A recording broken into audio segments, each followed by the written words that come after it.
तटकरे त्यांच्या निवासस्थानी झालेल्या वार्तालापात त्यांनी सांगितलं आमचा काय संबंध आहे.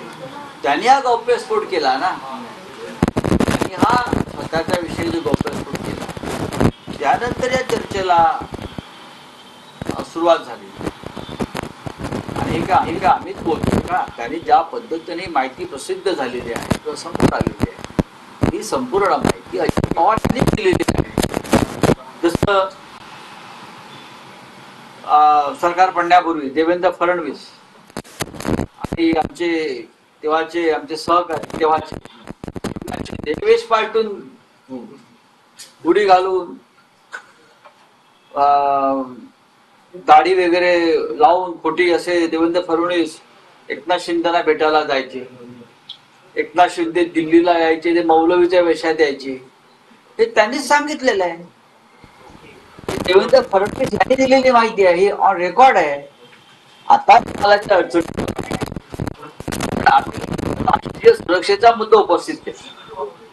जर देशातल्या आंतरराष्ट्रीय विमानतळावर संवेदनशील अशा विमानतळावर होर्डिंगवरती खोट्या नावानं खोट्या ओळखपत्रावर वेश बदलून जर काही लोक फिरत असतील जात असतील तर हा राष्ट्रीय सुरक्षेचा मुद्दा आहे.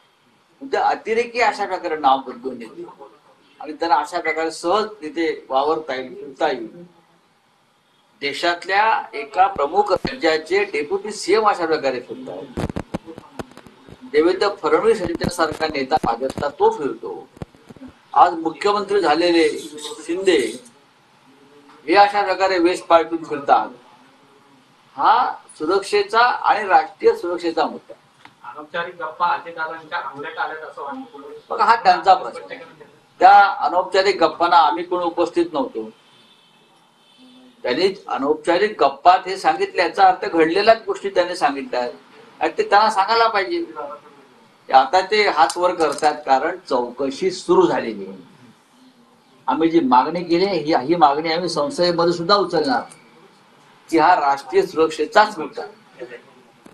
सर, दुसरा मुद्दा नितीन देसाईंच्या आत्महत्येला आज 1 वर्ष पूर्ण झालेलं आहे. पण याच्यामध्ये जे संबंधित आरोपी होते त्यांना अजूनही अटक झालेली नाहीये. प्रश्न असा आहे की आता नितीन देसाईंच्या मेंटी स्टुडिओचं नेमकं काय होणार आणि याच्यावरती एक मुद्दा हा मराठी माणसाचा मुद्दा आहेच. हा मराठी माणसाचा मुद्दा जरी असला तरी मराठी माणसाच्या संदर्भातली कायदा आणि सुव्यवस्था सुरक्षा याच्यावरती देवेंद्र फडणवीस जे राज्याचे गृहमंत्री आहेत, अर्थमंत्री आहेत आपले, त्यांनी बोलायला पाहिजे. कारण आर्थिक दृष्ट्याशी सुद्धा निगडीत विषय. चला, थँक्यू.